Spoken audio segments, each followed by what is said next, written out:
তোমার মতো লয় না কেহ আমায় বুকে টানি, আঁচল দিয়ে মুছে না কে, আঁচল দিয়ে মুছে না কেউ আমার চোখের পানি। হায়রে মা জননী আমার, হায়রে মা জননী। তার মধ্যে একটি জঘন্যতম অপরাধ হচ্ছে যে মহান আল্লাহ রাব্বুল আলামিনের সঙ্গে শরীক করা। আল্লাহর সঙ্গে যদি কাউকে শরীক করা হয় তাহলে মহান আল্লাহ রাব্বুল আলামিন এই গুনাহ মাফ করবেন না। এই পৃথিবীতে একজন বিশেষ বুজুর্গ আনে দিন ছিলেন। কেউ কেউ বলেন তিনি একজন নবী, কেউ কেউ বলেন যে তিনি একজন ওলি ছিলেন। ইনি পৃথিবীতে এসে বিভিন্ন সময় বিভিন্ন জ্ঞানের কথা মানুষকে শিক্ষা দিয়েছেন। ওনার নাম হচ্ছে হযরত লুকমান আলাইহিস সালাম, যাকে বলা হয় লুকমান হাকিম। মহান আল্লাহ পাক এই লুকমান আলাইহিস সালামকে এত বেশি ভালোবাসেন যে তিনি নবী না হওয়া সত্ত্বেও ওনার নাম পবিত্র কুরআনে লিপিবদ্ধ হয়েছে এবং ওনার নামে একটি সূরা লিপিবদ্ধ হয়েছে, নামকরণ করা হয়েছে সূরার নাম সূরা লুকমান। কেন সূরা লুকমানে লুকমান আলাইহিস সালামের নাম লিপিবদ্ধ করা হলো? কারণ ওনার উপদেশগুলি ছিল চিরঞ্জীব চিরস্থায়ী সর্বযুগের জন্য। কারণ তিনি এমন কিছু উপদেশ দিয়ে গেছেন মানুষকে, যে উপদেশগুলি যদি কোনো মানুষ মেনে চলে তাহলে এই পৃথিবীতে সে মহামূল্যবান মানুষ হিসেবে নিজেকে পরিচালিত করতে পারবে। সূরা লুকমানে মহান আল্লাহ রাব্বুল আলামিন লুকমান আলাইহিস সালামের কথাগুলিকে উপস্থাপন করেছেন, যে কথাগুলি লুকমান আলাইহিস সালাম ওনার সন্তানের ব্যাপারে তিনি বলেছিলেন, সন্তানকে উদ্দেশ্য করে। আমার সাথে পড়ুন, আউযু বিল্লাহি মিনাশ শাইতানির রাজীম, বিসমিল্লাহির রহমানির রহিম। وإذ قال لقمان لأبيه وإذ قال لقمان لابنه وهو يعظه يا بني لا تشرك به لا تشرك بالله। وإذ قال যখন বলল লুকমান আলাইহিস সালাম লিবনিহি তার সন্তানকে, ওয়াহুয়া ইয়াইজু ইয়া বুনাইয়া হে আমার ছেলে, লা তুশরিক শিরিক করো না, বিল্লাহ আল্লাহর প্রতি। কেন? ইন্নাশ শিরকা লাযুলমুন আযীম, কারণ হচ্ছে শিরিক সবচেয়ে বড় অপরাধ, সবচেয়ে বড় গুনাহ। আল্লাহর সঙ্গে কোনো কিছুর তুলনা করো না, শরীক করিও না। এরপরে লুকমান আলাইহিস সালাম ওনার সন্তানকে আরেকটি কথা বললেন। এর পরপরই যে কথাটা বললেন, ওয়াসাইনাল ইনসানু বিওয়ালিদাইক ওয়াসাইনাল ইনসানা বিওয়ালিদাইহি হামালাতহু উম্মুহু ওয়াহানান আলা ওয়াহানিন ওয়া ফিসালুহু ফি আমাইনি আনিশকুরলি ওয়া লিওয়ালিদাইক। এরপর বললেন যে তুমি মহান আল্লাহ রাব্বুল আলামিনের শুকরিয়া আদায় করো যে মহান আল্লাহ পাক তোমাকে এই পৃথিবীতে একজন মানুষ হিসেবে মনোনীত করেছেন, আলো বাতাস গ্রহণ করার মতো তৌফিক দিয়েছেন। আল্লাহ রাব্বুল আলামিন বলেন, লুকমান তুমি যেহেতু তোমার সন্তানকে আমি আল্লাহ রাব্বুল আলামিন সম্পর্কে পরিচয় করে দিলে, আমি আল্লাহর দায়িত্ব হচ্ছে এখন আমি তোমার সন্তানকে তোমার সঙ্গে পরিচয় করে দেব। কেমন করে পরিচয় করে দিচ্ছে? ওয়াসাইনাল ইনসানা বিওয়ালিদাই, তুমি আমি আল্লাহর শুকরিয়া আদায় করার পর তুমি তোমার সন্তান, তুমি তোমার পিতা মাতার শুকরিয়া আদায় করো। কেন? কেন তোমার পিতা মাতা তোমাকে লালন পালন করেছে, কষ্টের পর কষ্ট করে। আল্লাহ বলেন ওয়াহনান আলা ওয়াহিনিন, কষ্টের পরে কষ্ট করে তোমাকে তোমার মা বাবা লালন পালন করেছে। মার গর্ভ থেকে যখন তুমি পৃথিবীতে ভূমিষ্ঠ হয়েছো, তখন আল্লাহ ভূমিষ্ঠ হওয়ার পরে তোমার মা ওয়াফিসালু আমাইনি, তোমাকে 2 বছর পর্যন্ত দুগ্ধ পান করেছে। আনিশকুরুলি ওয়ালি ওয়ালিদাইক, এই জন্য তুমি তোমার পিতা মাতার শুকরিয়া আদায় করো। ইলাইয়াল মাসির, তাহলে বোঝা গেল 1 নাম্বার শুকরিয়া মহান আল্লাহ পাকের, যেহেতু তিনি আমাদের সৃষ্টিকর্তা, আমাদের হায়াতের মালিক, আমাদের রিজিকের মালিক, দৌলতের মালিক, তামাম পৃথিবীর মালিক। আর 2 নাম্বার শুকরিয়া পিতামাতার, যেহেতু তারা আমাদেরকে এই পৃথিবীতে আলো বাতাস গ্রহণ করার মতো সুযোগ সুবিধা করে দিয়েছেন। মার বাবা যদি এই পৃথিবীতে আমাদেরকে না আনতো, আমরা পৃথিবীতে কোনোদিন আসতে পারতাম না। এই জন্য আল্লাহর শুকরিয়া আদায় করার পর মা বাবার শুকরিয়া আদায় করতে হয়।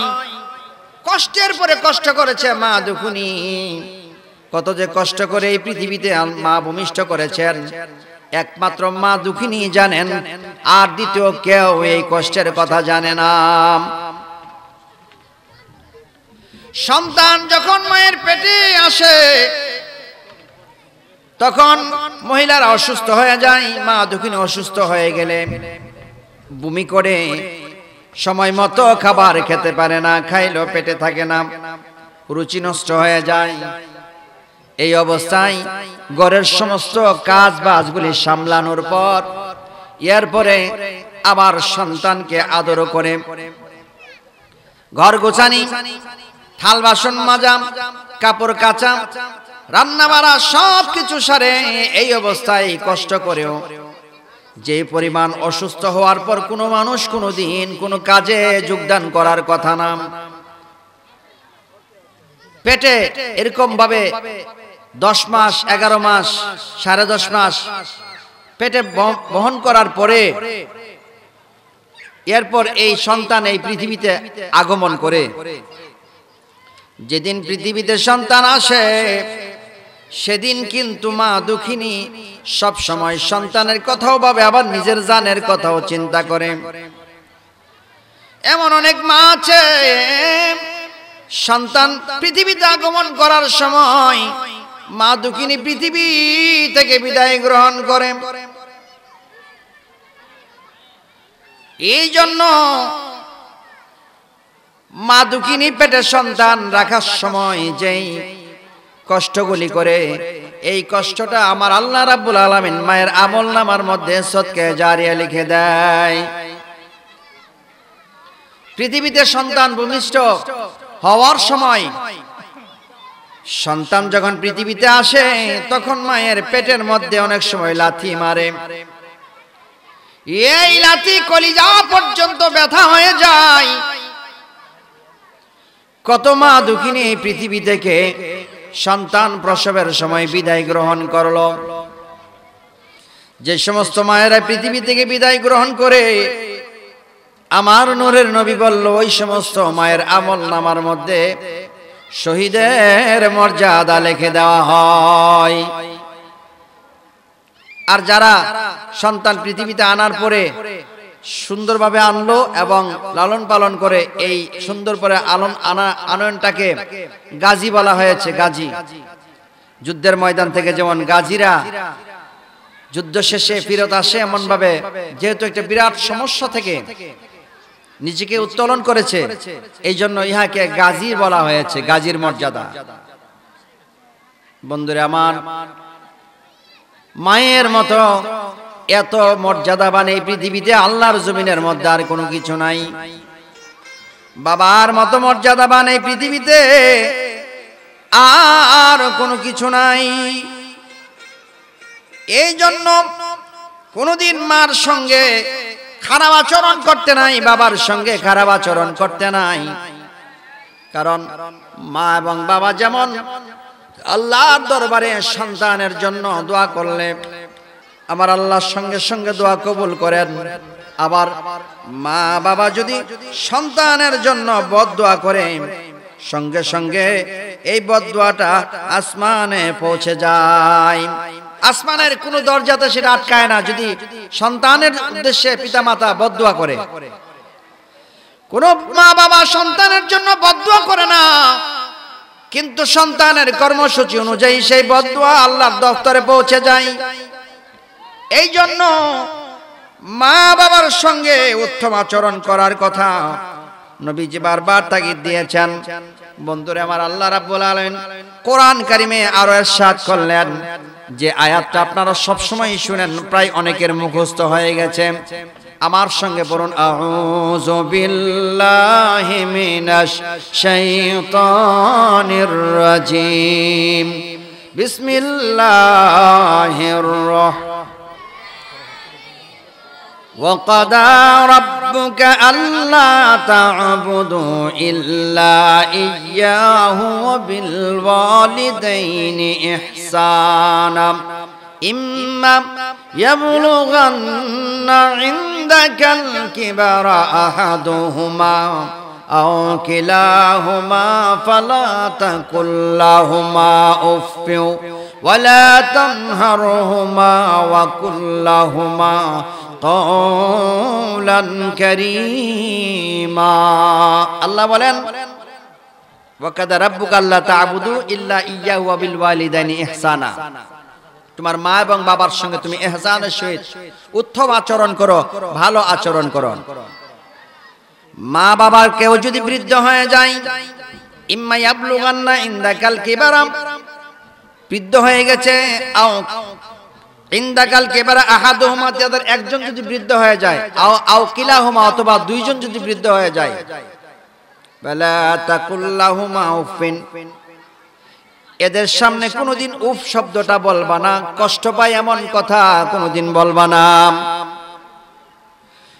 কেমন করে তাহলে কথা বলবে আল্লাহ শিখিয়ে দিচ্ছেন, ওয়া কুল্লাহুমা কওলান কারীমা, তাদের সঙ্গে সুন্দর কথা বলো, উত্তম আচরণ করো, ভালো ব্যবহার করো, নম্র ব্যবহার করো।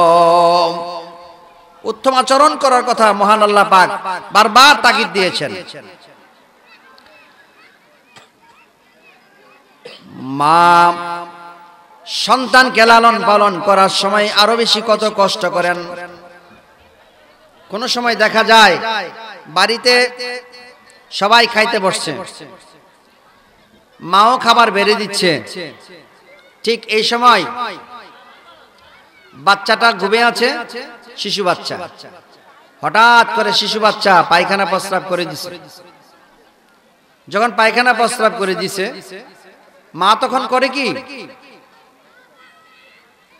এক হাতে খাবার হাতে লেগে আছে, হাত ধোয় না, দৌড় মেরে গিয়ে তাড়াতাড়ি এই প্রস্রাব পায়খানা পরিষ্কার করে। ঘরের অন্য মানুষেরা বলে, তাড়াতাড়ি পরিষ্কার করো, দুর্গন্ধ আসে। কিন্তু মায়ের নাকে দুর্গন্ধ লাগে না। পরিষ্কার করার পরে আবার বুকে তুলে নিয়ে চুমু দেয়, আদর করে। এই হচ্ছে মায়ের বৈশিষ্ট্য।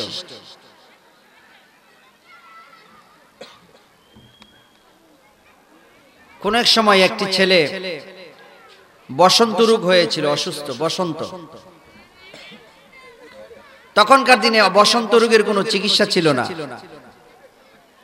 এই ছেলেটিকে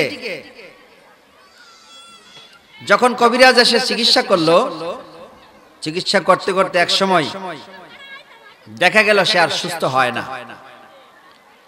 এই বসন্ত রোগীর কারণে তার সমস্ত শরীর পচন ধরে গেছে, ঘরে প্রচন্ড আকারের দুর্গন্ধ তৈরি হয়েছে। কিছু লোক বলল তাকে অন্য ঘরে রেখে দাও, যেই ঘরে সচরাচর মানুষ যায় না। অন্য একটি ঘরে তাকে রেখে তখন বাকিরা পরিষ্কার ঘরে থাকে। কিন্তু খাবার দেওয়ার সময় যে খাবারটা দিতে যায় তাদের নাকে গন্ধ লাগে, এই জন্য দূর থেকে খাবার দিয়ে লাঠি দিয়ে গুঁতা দিয়ে খাবার দিয়ে চলে আসে। খাবারটা পর্যন্ত দেওয়ার জন্য মানুষ পাওয়া যাচ্ছে না। তার স্ত্রী ছিল, স্ত্রী পর্যন্ত তার কাছ থেকে দূরে চলে গেছে, বাবার বাড়িতে চলে গেছে, গন্ধে থাকতে পারে না, কারণ মৃত্যুর শয্যায়। বহুদিন পর্যন্ত এই অসুস্থ থাকার পরে বৌদ্ধ বলল, কবিরাজ বলল, তাকে আর বাড়িতে রাখা যাবে না, তাকে নিয়ে জঙ্গলায় ফেলে দিয়ে আসো, কারণ মারা যাবে, মারাও যাচ্ছে না, বাঁচেও না, সুতরাং তাকে নিয়ে জঙ্গলায় ফেলে দিয়ে আসো।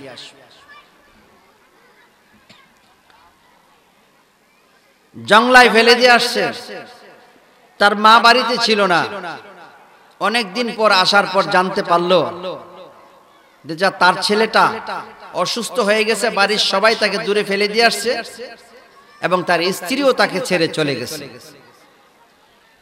তখন মা বলছে, আমার ছেলেটা কোথায়? বলল, জঙ্গলায় ফেলে দিয়ে আসছে। তখন জঙ্গলায় মা দৌড়াই গেছে, গিয়ে বুকের সঙ্গে চাপ দিয়ে ধরছে, গায়ের চামড়াগুলি খুলে খুলে মায়ের কাপড়ের মধ্যে লেগে যাচ্ছে।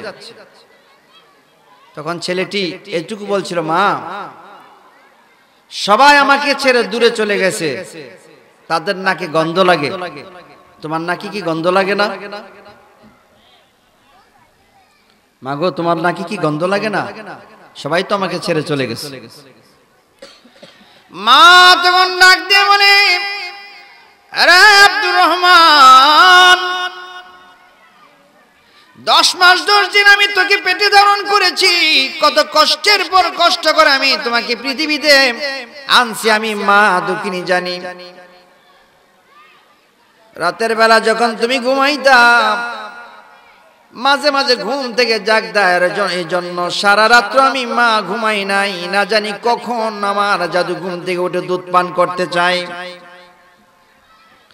বাবারি, সেই কষ্টের কথা মনে করলি আমার নাকের মধ্যে তোমার গায়ের কোনো দুর্গন্ধই লাগে না। এ বাবা, যেই মা এত কষ্ট করে আমাদের লালন পালন করলো, যেই মা কষ্ট করে না খাইয়া মানুষ করলো, এমন অনেক মা আছে যাদেরকে ছেলেরা বৃদ্ধাশ্রমে দিয়ে আসে, ঘরে স্ত্রীর কথা শুনে শুনে বৃদ্ধাশ্রমে দিয়ে আসে। এমন আছে না নাই? শহর বন্দরে, গ্রামে নাই।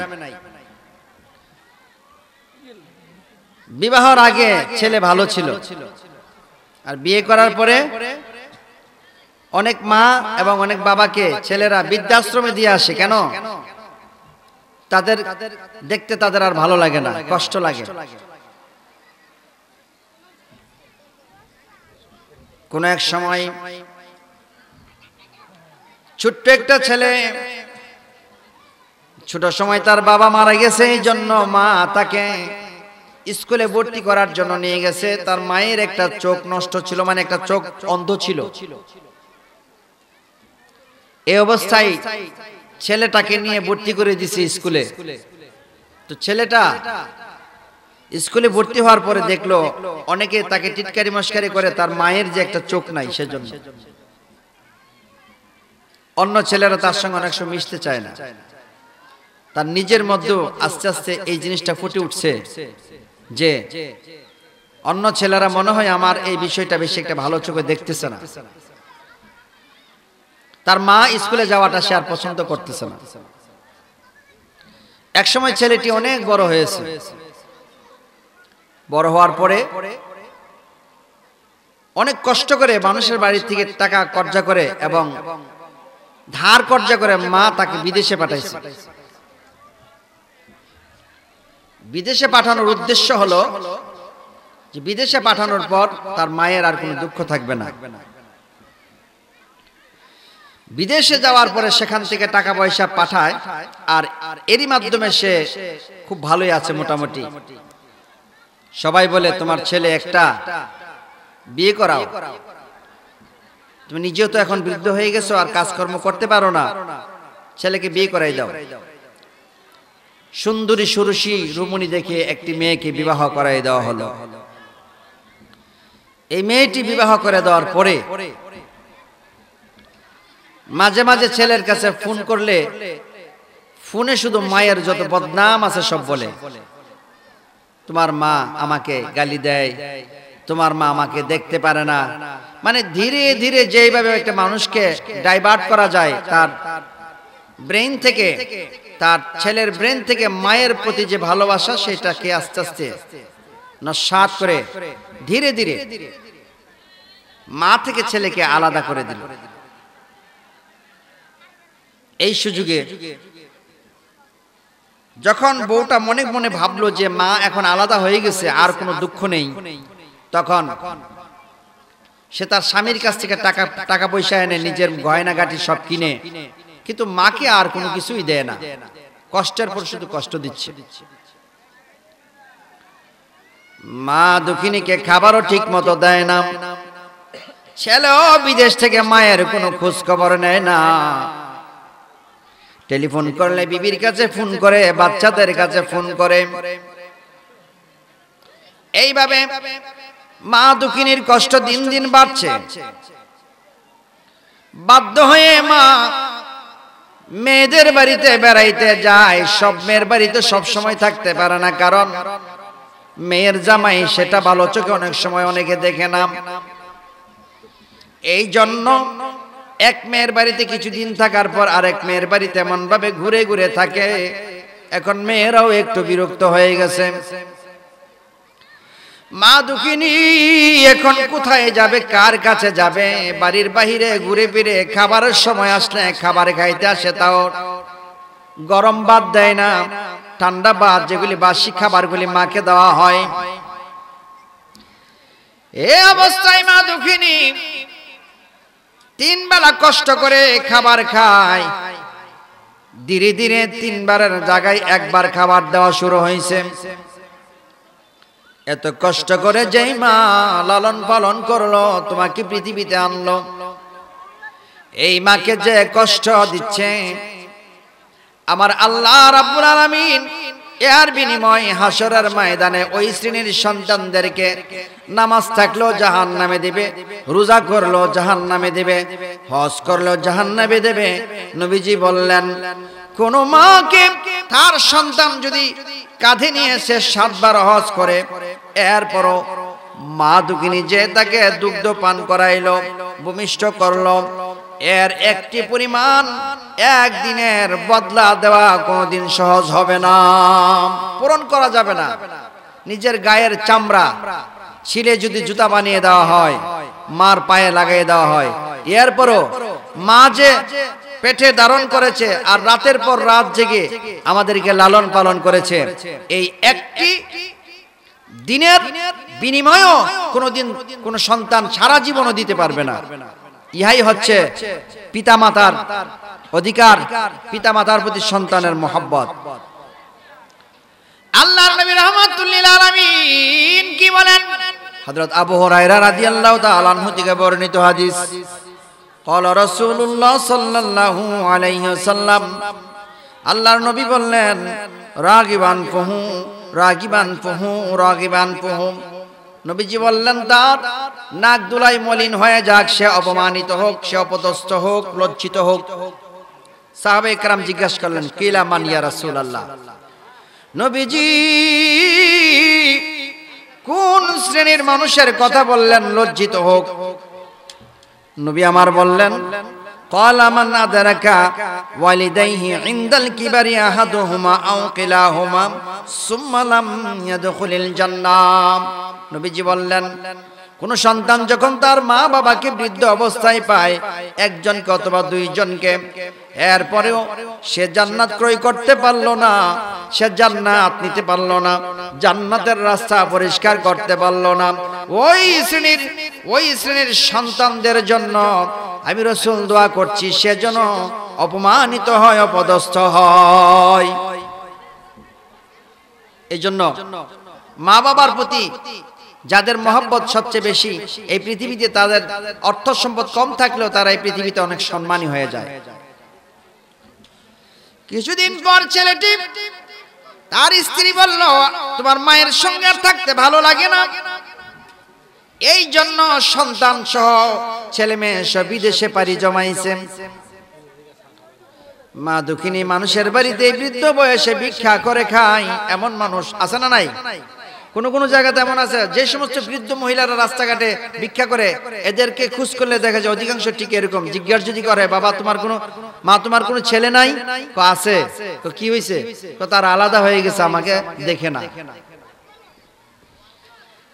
যে সমস্ত মহিলারা রাস্তায়, যে সমস্ত বৃদ্ধ বাবারা রাস্তায় ভিক্ষা করে, তাদের জীবন ইতিহাস খুঁজলে এরকমই পাওয়া যায়। তারা তো একটা অবস্থানে আছে যে রাস্তাঘাটে ভিক্ষা করতে পারে। আর আমাদের সমাজে এমন কিছু শিক্ষিত মা বাবা আছে যারা শিক্ষার কারণে, সামাজিকতার কারণে, সাম্প্রদায়িকতার কারণে ঘর থেকে বেরিয়ে কোথাও কিছু ভাত পাততে পারে না। তাদের কষ্টের কথা কেউই জানে না, একমাত্র তারা নিজেরাই জানে যে সন্তান তাদের সঙ্গে কিরকম আচরণ করছে, আর আল্লাহ জানে। বিদেশে চলে গেছে, চলে যাওয়ার পরে ছেলে মেয়ে নিয়ে বিদেশে চলে গেছে, এখন তো আর খবর হইলই না, ফোনও করে না। কিছুদিন পর মহিলা অসুস্থ হয়ে গেছে, স্ট্রোক করেছে। এই খবরটা যখন, কথা বলো না, এই খবরটা যখন মা অন্য মানুষের ফোন দিয়ে খবর জানাইছে যে আমি স্ট্রোক করছে, মা স্ট্রোক করছে, বউটা বলতেছে কি, তোমার মা জানে টাকা নেওয়ার জন্য এই বন্দি করতেছে। কেমন সন্তান, যাকে এত কষ্ট করে পৃথিবীতে আনলো, লালন পালন করলো, এখন তার মা নাকি কায়দা কৌশল করে তার কাছ থেকে টাকা নিতে চাচ্ছে, এইটা বলে তাকে মার কাছ থেকে ছেলেকে আলাদা করে দিল। বৃদ্ধ মা এবারের সে সুস্থ হয়ে গেছে ঠিকই, কিন্তু সুস্থ হয়ে যাওয়ার পরে ছেলের উদ্দেশ্যে একটা চিঠি লিখে চলে গেছেন, এবং এবারের যাওয়ায় তিনি এই পৃথিবী থেকে বিদায় গ্রহণ করেছেন।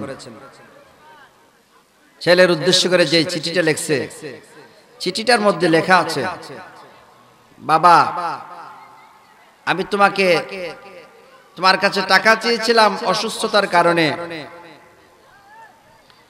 আর আমি তোমার কাছে দেখা করতে চাই, আমার নাতিপুতিদেরকে একটু দেখতে চাই, আর তোমাকে একটু দেখতে চাই, খাবারের জন্য নয়, থাকার জন্য নয়।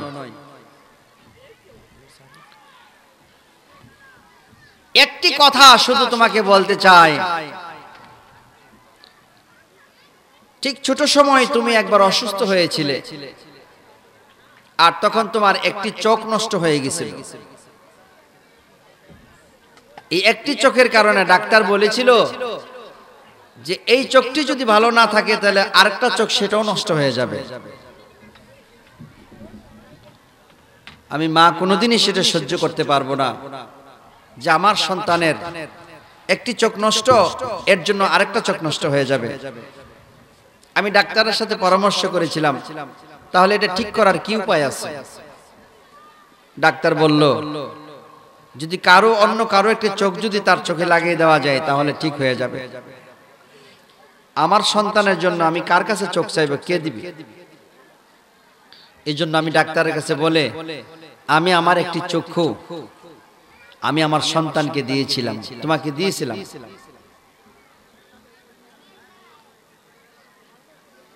ইহা কি বলা হয়? মা নিজের চক্ষুটা দান করে দিলেন সন্তানের জন্য, আর সন্তান তার স্ত্রীকে নিয়ে সুখে শান্তিতে থাকে, একদিনের জন্য মায়ের খবর নেয় না।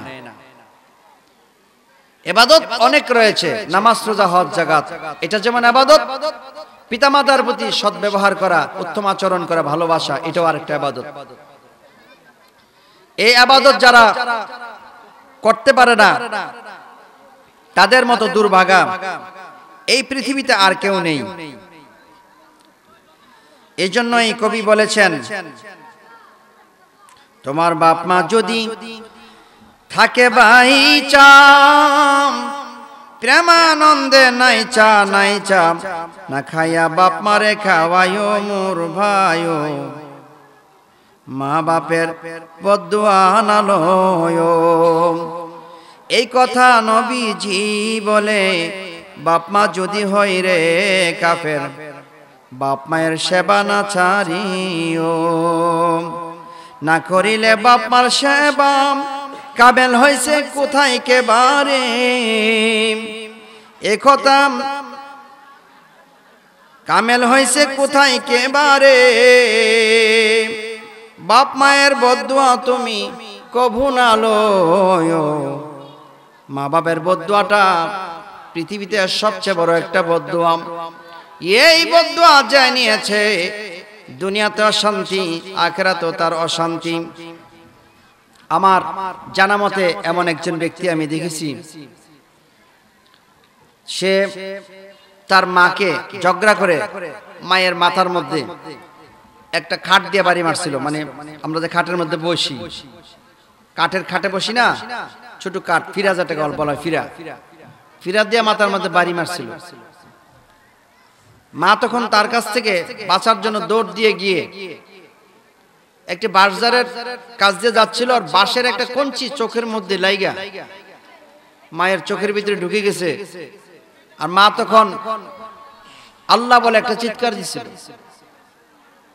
যেদিন চিৎকারটা দিছে সেদিন থেকে শুরু করে সে সঙ্গে সঙ্গে বুবা হয়ে গিয়েছিল ছেলে, এবং শেষ জীবন পর্যন্ত ছেলে বুবা অবস্থায় ছিল। মাঝে আল্লাহ করে ডাকটা দিছে, সঙ্গে সঙ্গে আসমানের মধ্যে সেই খবর চলে গেছে, আর এর কারণে এই ছেলে বুবা হয়ে গেছে। তাহলে মা বাবার বদদুয়াটা কত বেশি কঠিন। হযরত মুসা কালিমুল্লাহর সময়ের কথা। মুসা আলাইহিস সালাম, মুসা কালিমুল্লাহর সময়কার কথা। মুসা কালিমুল্লাহর সময় এক বৃদ্ধ মা এক থলির ভিতরে এক ছেলে রেখে সব সময় এই ছেলে তার মাকে বৃদ্ধ একটা থলির ভিতরে রেখে খাওয়ায় পড়ায়। একটা মানে গাট্টির ভিতরে মাকে রাখে আর মারে খাওয়ায় এই গাট্টির ভিতরে রেখে রেখে। কোন এক সময় এই একটু দূর সরে পড়েন, আল্লাহুম্মা সাল্লি সাইয়্যিদানা মুহাম্মাদ নাবিয়ানা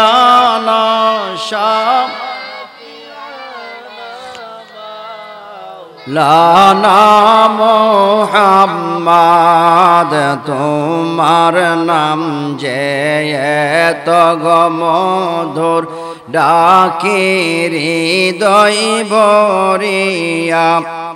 ওরে বিপদের কান ডারি গনবিজি শুয়া আসন মদিনা।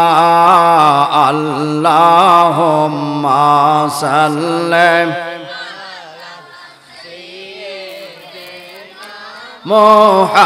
মুহাম্মাদ নাবিয়ানা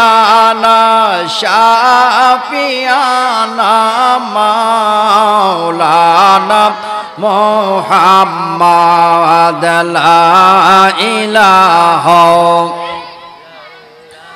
বলুন লা ইলাহা ইল্লাল্লাহ হাসবি রাব্বি জাল্লাল্লাহ মা ফি কলবি গায়রুল্লাহ।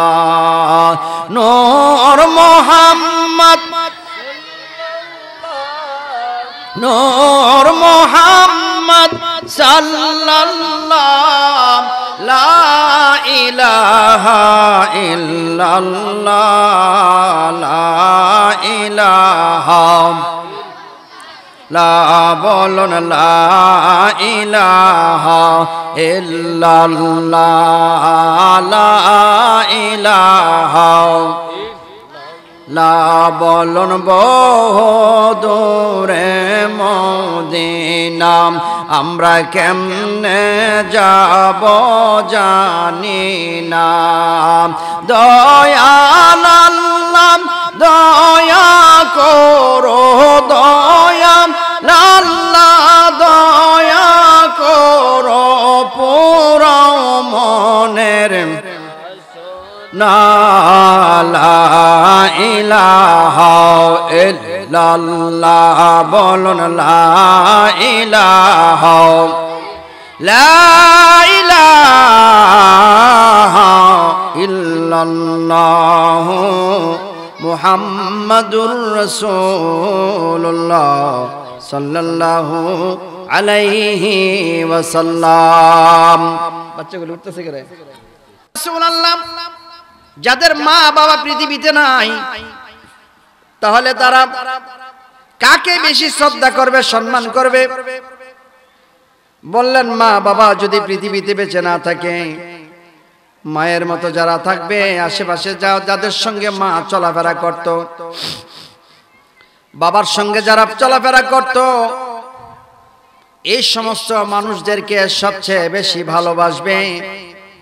এই সমস্ত মানুষকে দেখলে সালাম দেবে, তাদের সঙ্গে উত্তম আচরণ করবে। ইহাই হলো, যদি মা বাবার সঙ্গে মা বাবা না থাকে, মা বাবার সাথে যারা চলতো তারা যদি তাদের সঙ্গে উত্তম আচরণ করলে এর বিনিময়টা আল্লাহ রাব্বুল আলামিন তার মায়ের আমলনামার বাবার আমলনামার মধ্যে দিবে। বন্ধুগণ আমার, কোন একটি ছেলে তার মার বাবার সঙ্গে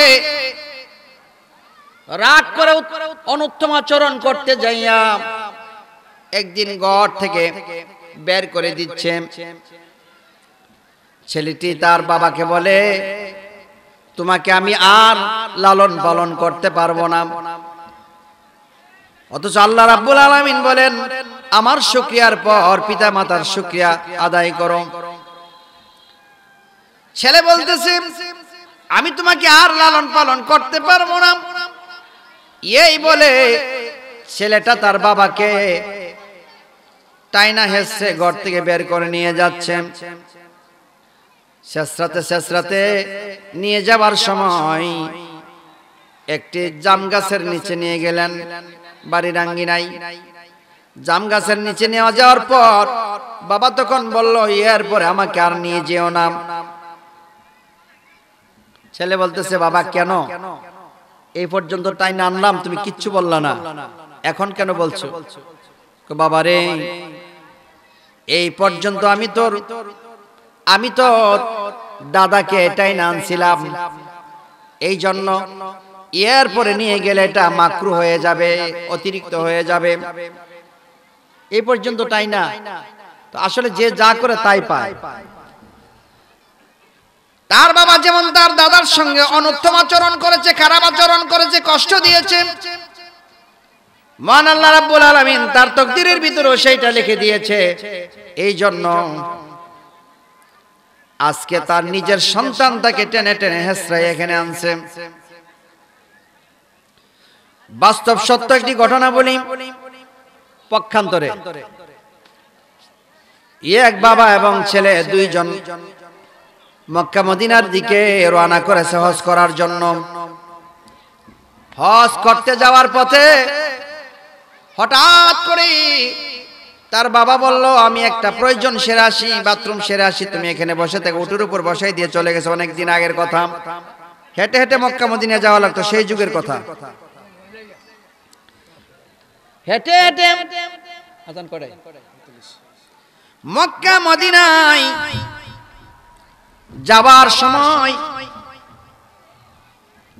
বাবা গেছে কোন এক জায়গায়, ছেলে তখন ভয় পাচ্ছে। তো যে কোনো ভাবে দুইজন আবার একত্রিত হইছে। তারা হাইটা হজ করতে যাচ্ছিল। হাঁটতে হাঁটতে তার বাবার পাও ফুলে গেছে।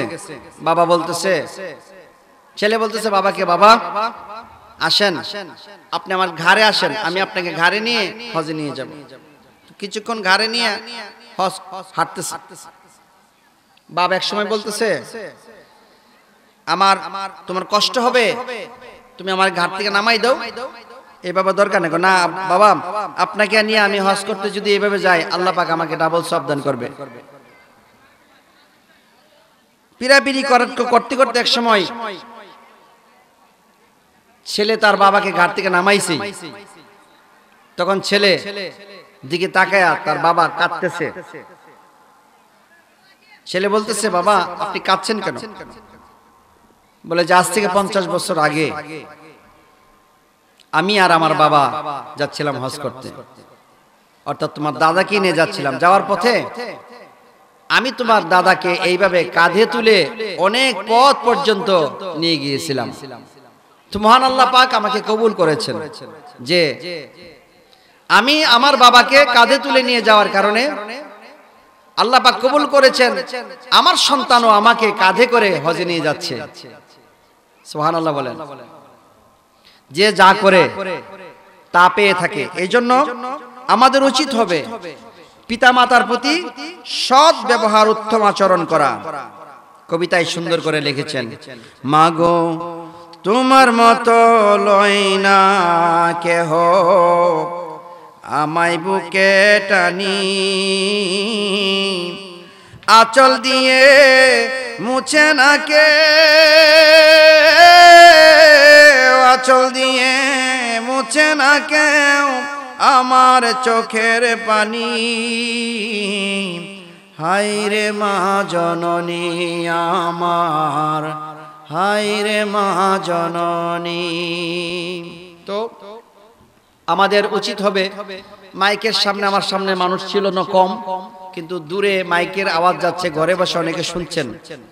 আমার এই সংক্ষিপ্ত আলোচনা, ভাঙ্গাচোরা আলোচনার মধ্যে আমার একটাই কথা, সর্বশেষ এটাই, যারা পিতামাতার সঙ্গে বিভিন্ন কারণে, বিভিন্ন পারপাসে, সম্পদের জন্য হোক, স্ত্রীর পরিচয় হোক, সামাজিকতার বা যে কোনো ভাবে হোক, পিতামাতার সঙ্গে অসৎ আচরণ করেছেন, আজকে মা বাবার পায়ে ধরে ক্ষমা চান যে আমি আর জীবনে কোনোদিন অন্যায় করব না, ভুল করেছি, মা মাফ করে দাও বাবা।